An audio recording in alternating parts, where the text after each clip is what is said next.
Hey guys, it's Brendan the Paleo Dude, and welcome back to another Jurassic World unboxing and review video. Today we'll be taking a look at the new Jurassic World Frenzy Pack Wave 2 figures. So this includes this little guy, Seoptera, I think that's how you say it. And this guy, oh my goodness, I've seen his name a lot in books when I was younger. He's a relative of Therizinosaurus. I think it's Beipiaosaurus? I'll just call him Bepi. This is a new hadrosaur, actually, from the phosphates of North Africa, Morocco, Minqaria. So this is a very interesting species, because in 2022, I helped name a species of mosasaur from the same formation as this guy. So I think this is really neat that he got a toy.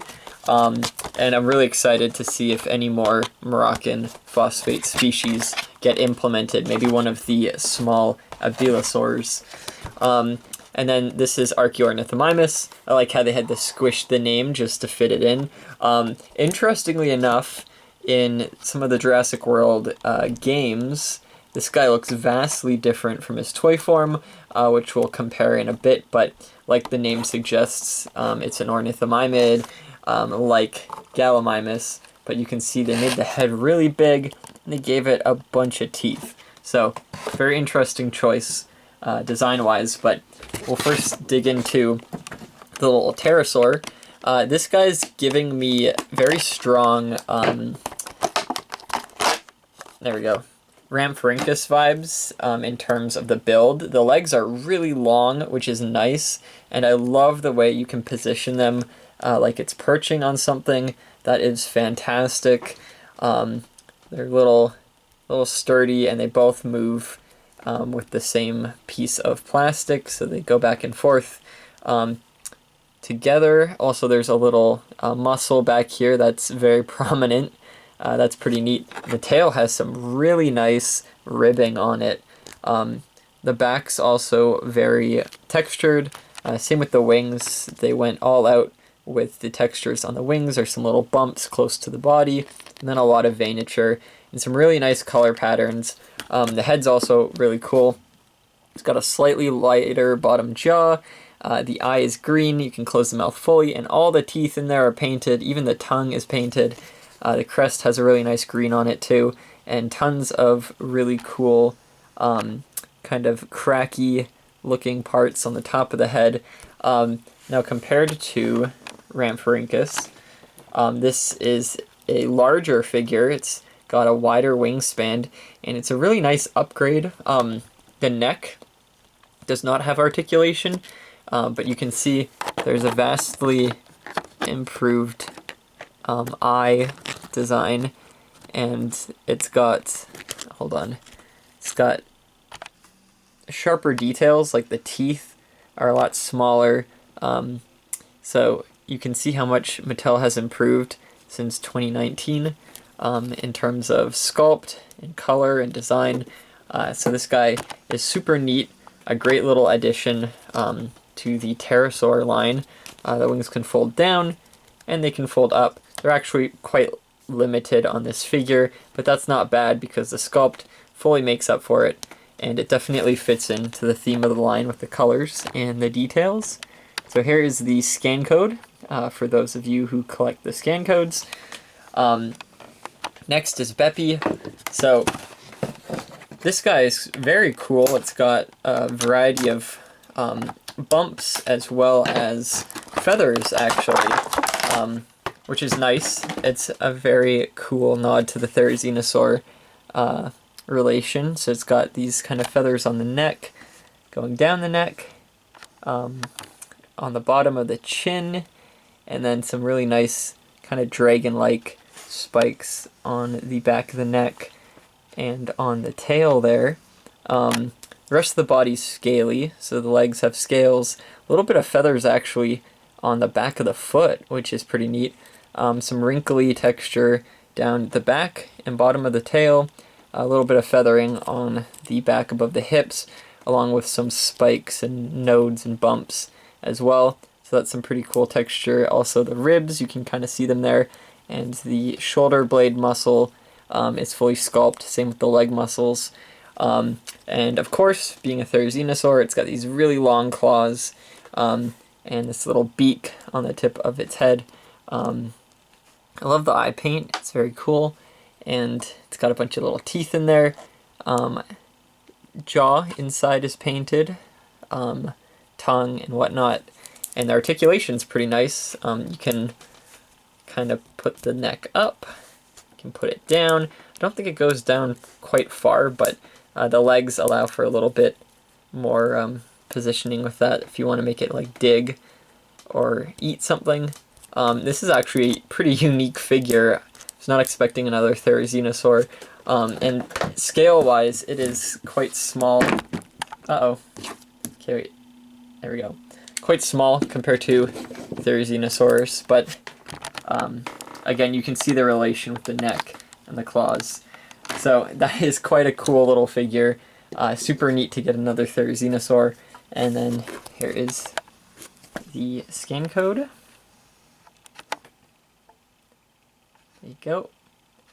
And I love the colors. The brown and the red is really nice. I like that the head's a different color.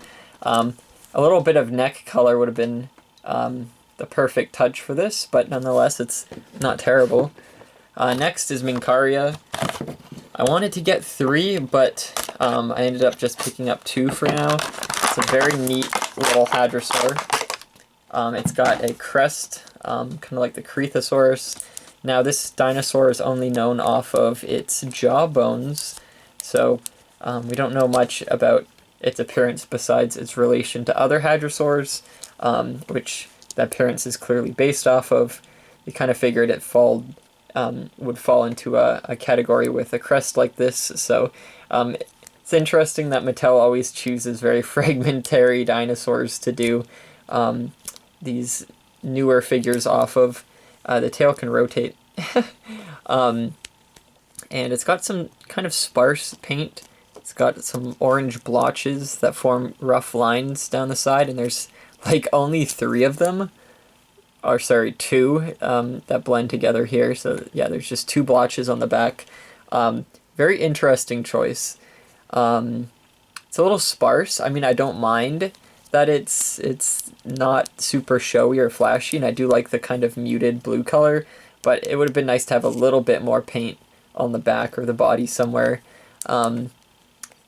But yeah, minimalistic design. Maybe even if this kind of lighter color went down to the lower belly here, that would have been really cool. I like that the head can articulate down to drink. It's got a beak, unpainted. The head sculpt's really nice. It's got some really cool body details. The crest, of course, is the same color as the paint on the back, and it's got a lot of texture on the legs here. Very square, grid-like pattern of scales, and that kind of continues down the tail. Reminds me almost like, I guess, an alligator skin on the back with some little bumps along the top of the armor and on the sides, and then some little texture on the back of the neck. But the rest of the neck and the head is just kind of like this reptilian scale kind of texture. So here's the scan code. There you go. And oh my goodness, two toes on the front. It's cute. Okay, so next is Archaeornithomimus.